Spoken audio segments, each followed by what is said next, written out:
OLT and there's a foul mga ka-Asenso.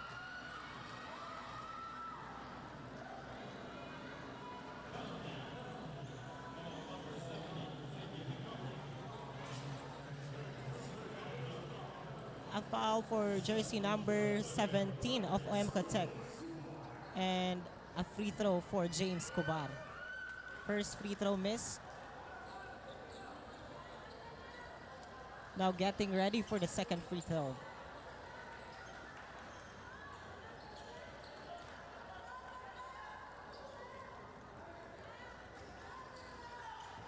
Another miss.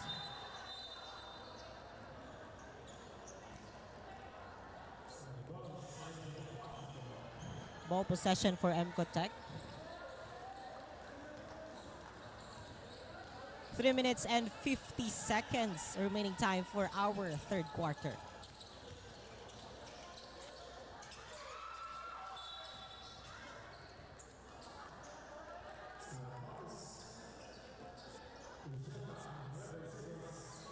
Mga ka-Asenso, here's Divine of EMCOTECH for the third quarter report. Divine?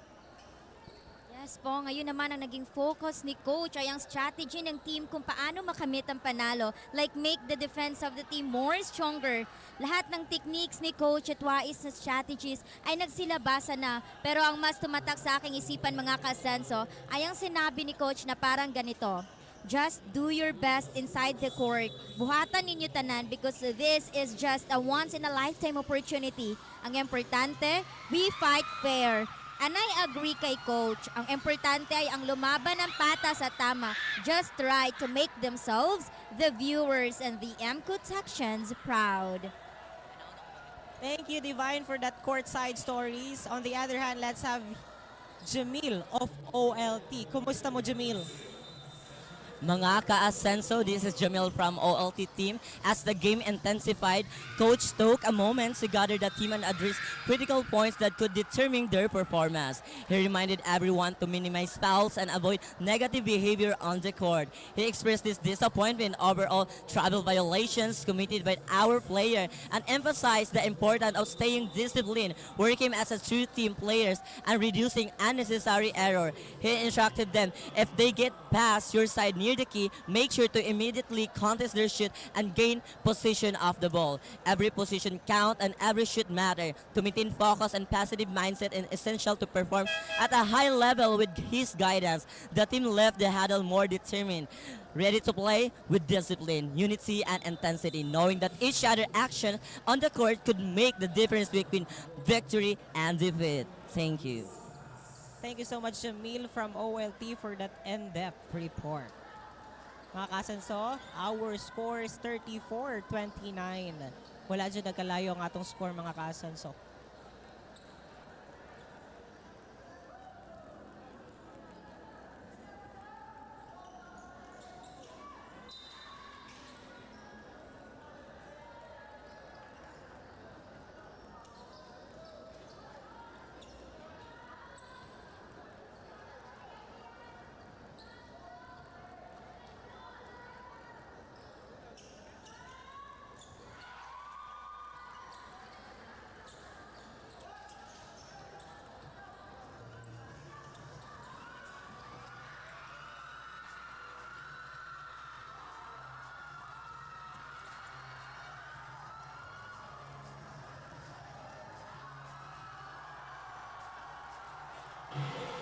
Mga ka-Asenso, our score is 36-30 for OLT mga ka-Asenso, and our audiences right here in our arena is getting wilder, getting louder mga ka-Asenso.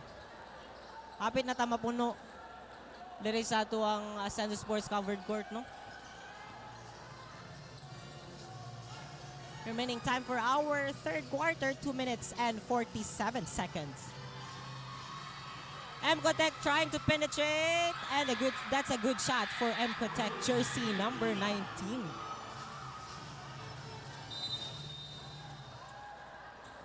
That's a 4-point lead out there. 2 shots for OLT.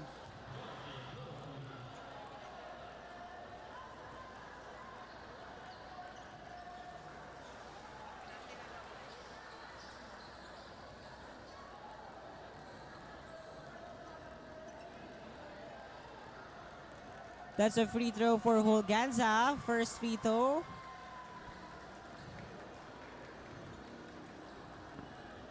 Now ready for the second free throw.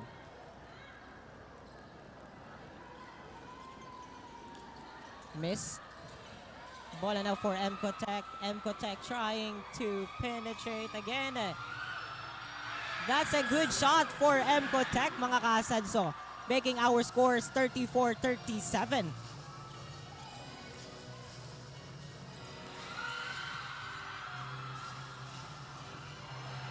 That's a good block for EMCOTECH, mga kasanso. Wow, another shot for EMCOTECH, making our scores 36-37. A 1-point lead, mga kasanso.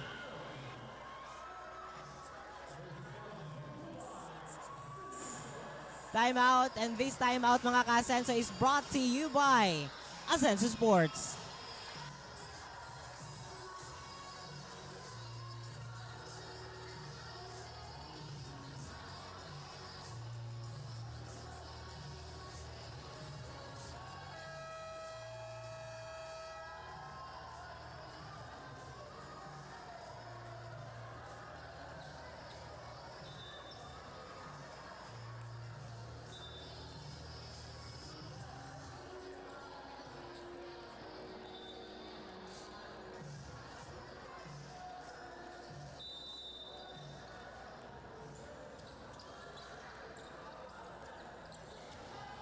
Ball now for OLT. OLT now communicating how to ace the shoot.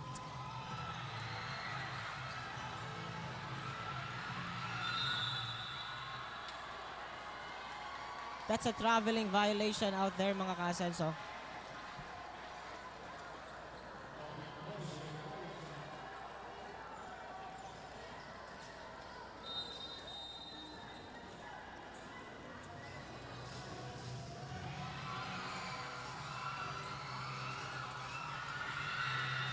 Wide open for EMCOTECH.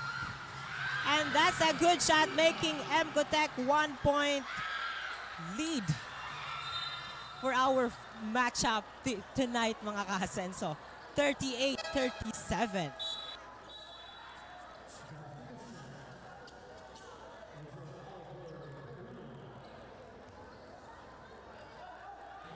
Lamang na ngayon ang EMCOTECH, mga kasenso.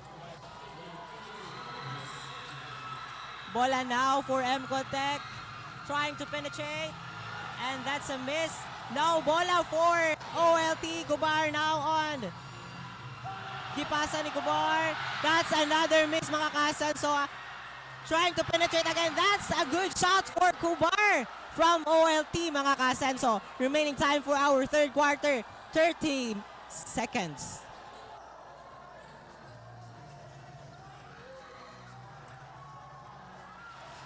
Now bola for OLT. That's a good shot for OLT, making our scores 41-38 for OLT.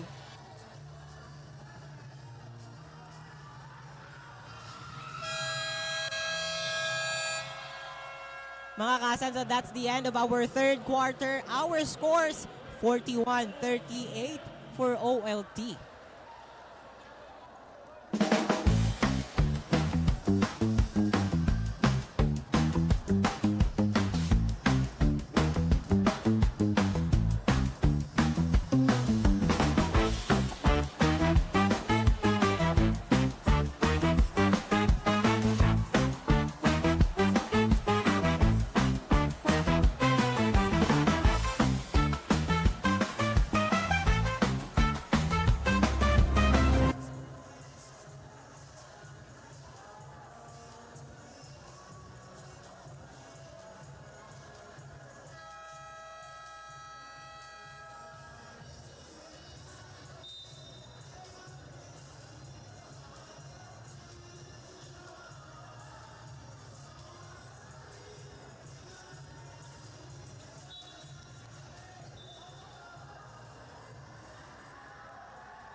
Mga ka-Asenso, I have with me right now our City Councilor and our Sports Ambassador, Honorable Lance Samuel ko aron na itong makahinabi karon mga takna. So masensong gabi kanimo City Councilor.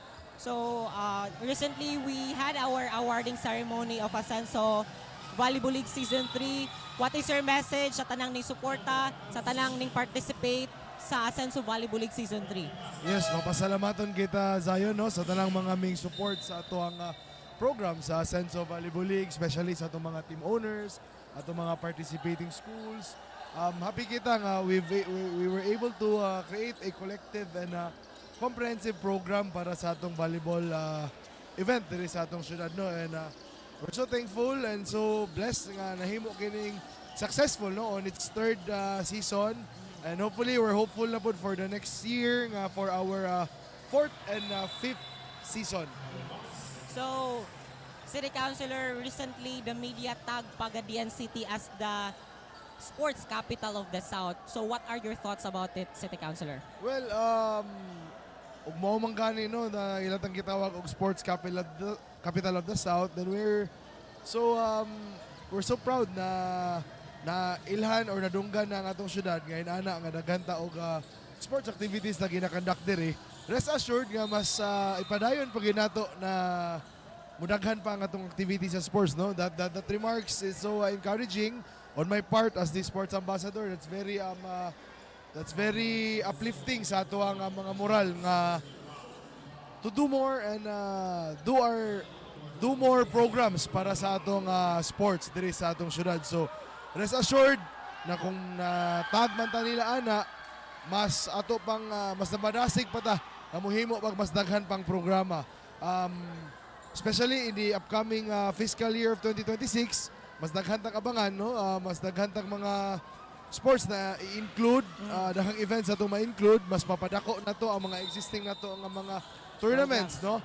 And for the kaning atong gipahigayon karon na Athletics Cup, rest assured nga ikahuman ani sa atong 2026 season, mas mudako pa ni siya pag-abot sa 2026 po na season. So, City Councilor, atong nasugdan na gyud no ang atong Asenso Athletics Cup Season 3. Tulo na ta katuig diri sa Asenso Sports. Asa man padulong si Asenso Sports, unsa man iyang vision ug mission? Yes, City kaning sa Councilor. atong Athletics Cup, we're envisioning to be the premier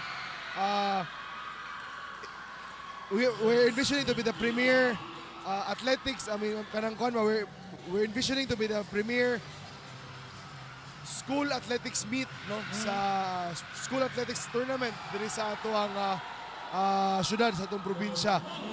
Kita mo mamahimo pinakadako or pinakagina-look forward nga tournament sa atong mga educational institution no. So nasugdan na nato karon sa basketball, volleyball, what I promise next year na napod tayo soccer and other more sporting activities. So pon makadako mas mudaghan pa nga ato ang sports events na i-cover sa atong Asenso Athletics Cup.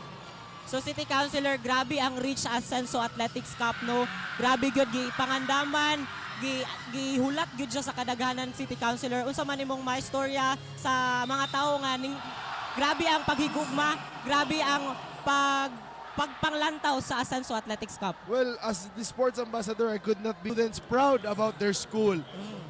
Bringing their school pride diri sa atong venue.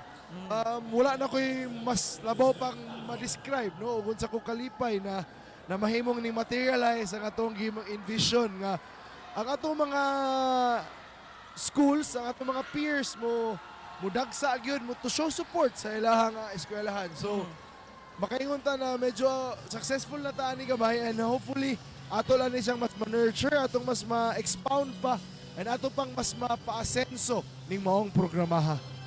Lastly, City Councilor, last question. Message nimo sa tanang partisipante sa Asenso Athletics Cup Season 3.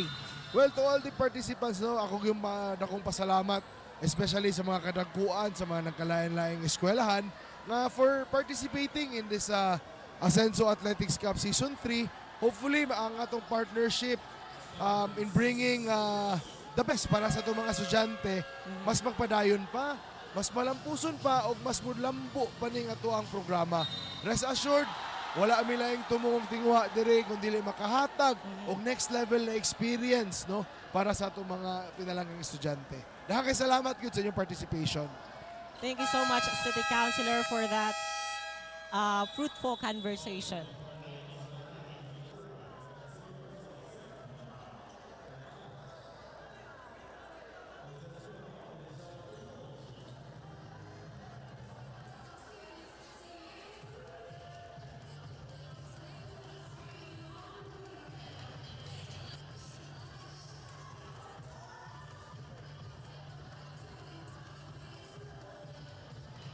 Mga ka-Asenso, our remaining time for our final quarter, 5 minutes and 35 seconds. Numbers on our scoreboard, 50-45 for OLT. A 5-point lead.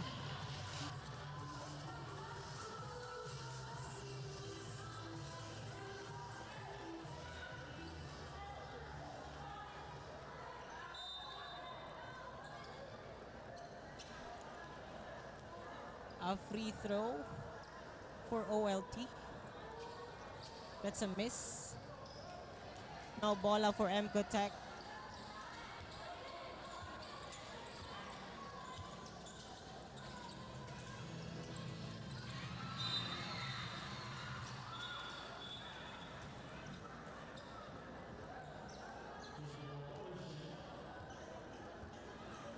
That's a kickball violation, mga ka-Asenso.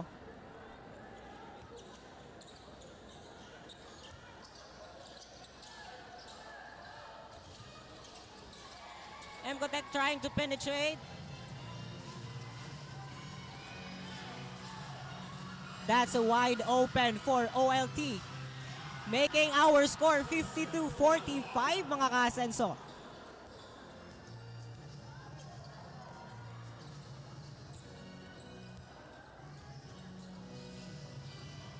That's a 3-point shot missed. EMCOTECH trying to shoot, miss.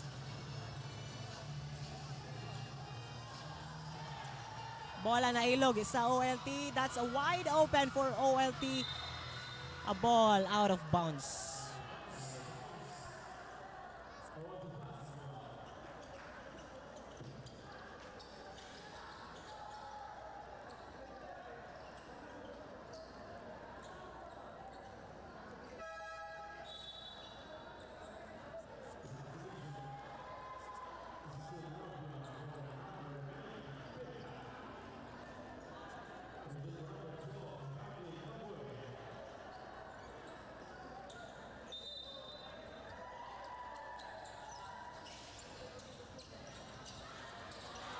That's a good shot for OLT.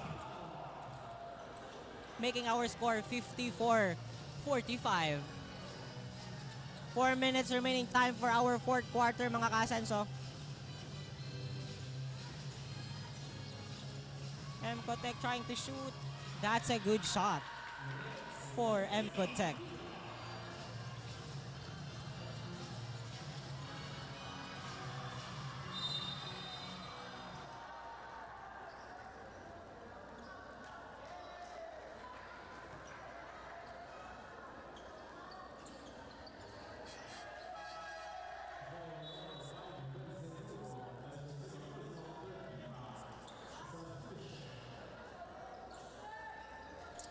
Ang dakong bangutan ng mga ka-Asenso, makaapas pa kaha ang EMCOTECH sa OLT or padayon ng mailog ang bola karong gabi una for OLT.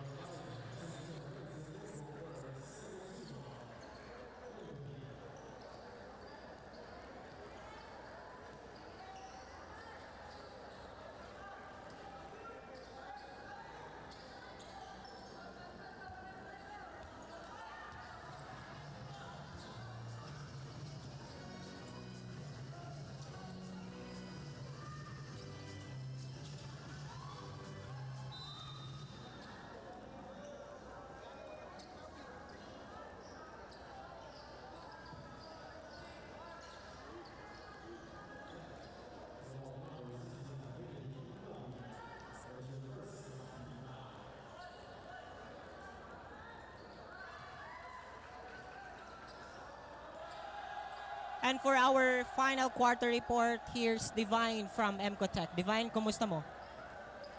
What a very intense fight we have here, mga ka-Asenso. As the game continues, mas lalong humigpit ang laban. Kaya naman, mas lalong humigpit si Coach sa pagsubaybay sa kanyang players. According to him, kailangan pa daw higpitan ng depensa kay Duol ra kaayo ang dula. Grabe ka-intense, grabe ka-lupit. Matod kay Coach, kinahanglan mindful ang players sa ilang palibot ug sa ilang lihok sulod sa court. Focus ang mind, kanang nakaset na ilang hunahuna unsay sunod mahitabo, well gagunit pa sila sa bola. Depensa taman sa makaya. Thank you, Divine. Sakto, gagunit pa sila sa bola mo nang napa sila chance to win tonight. So, dili usab nato kalimtan ng Picas team. Ang Our Lady of Triumph, pinagi silang courtside reporter, Jamil. Jamil, kumusta mo dira? Thank you, Zion. Passable quickly, but always keep your eyes on the movement of the opponent. Yan ang sabi ni Coach Ace. Well, Coach Baco reminded that team that this game will be very intense and every play, every position, and every decision matter. Stay alert, communicate with your teams, and anticipate the other team's action to gain an advantage and maintain control on the court. Thank you so much, Jamil. From OLT. Mga ka-Asenso, our score is 51-57, a 6-point lead for OLT. Our remaining time, 2 minutes and 53 seconds.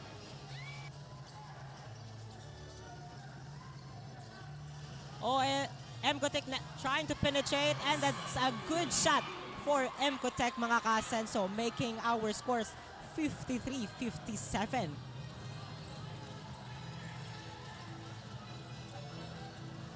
EMCOTECH trying to defense. Bola now for EMCOTECH.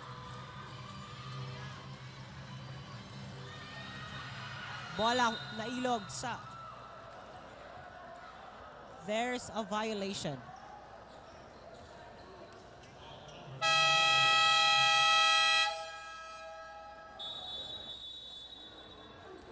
A timeout called for OLT. Mga ka-Asenso, this time is brought to us by our city councilor and our sports ambassador, ang Kuya ng Bayan, Kuya Lance Sambueco.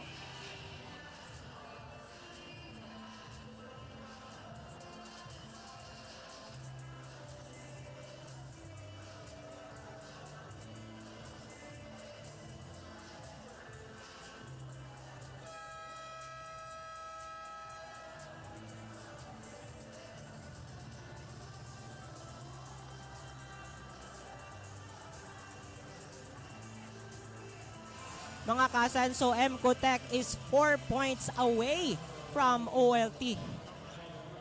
What an everybody's ball game, mga ka-Asenso. Bola now for OLT. And there's the foul.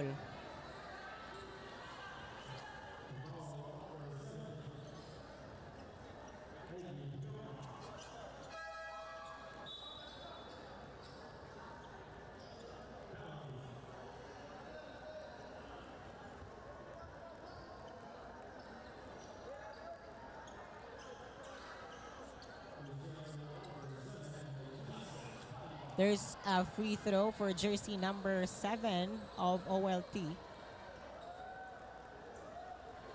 And that's a good shot.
a free throw for EMCOTECH.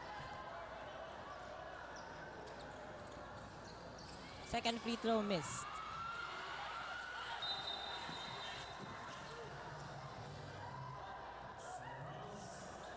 Ball out of bounds. Remaining time for our ball game, 1 minute. 1 minute and 43 seconds mga Kasenso.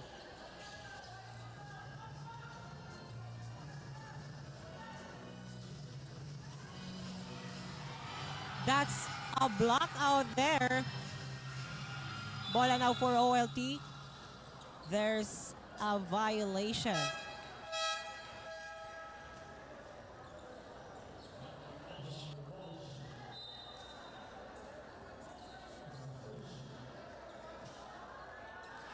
Bola now for EMCOTECH. EMCOTECH trying to penetrate. Bola na ilog sa OLT. That's a good shot for OLT, making our scores 61-54 for OLT. That's 1 minute of our ball game mga Kasenso.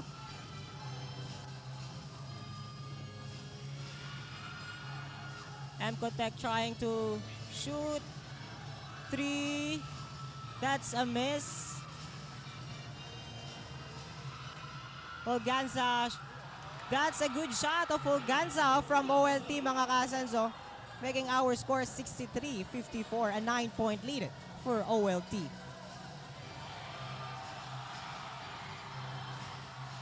That's a good shot for EMCOTECH.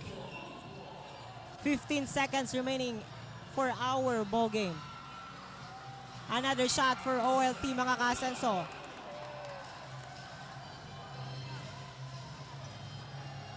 Another shot for EMCOTECH, making our final score 58-65 for Our Lady of Triumph.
Mga ka-Asenso, as the game in with a score of 65-58, that was a very intense game to be played between our very own OLT Triumphant and EMCOTECH. Sabi nga ni Coach Ace, believe in yourself, kaya natin to. Kaya laban lang. Ayun, nanalo ang OLT Triumphants.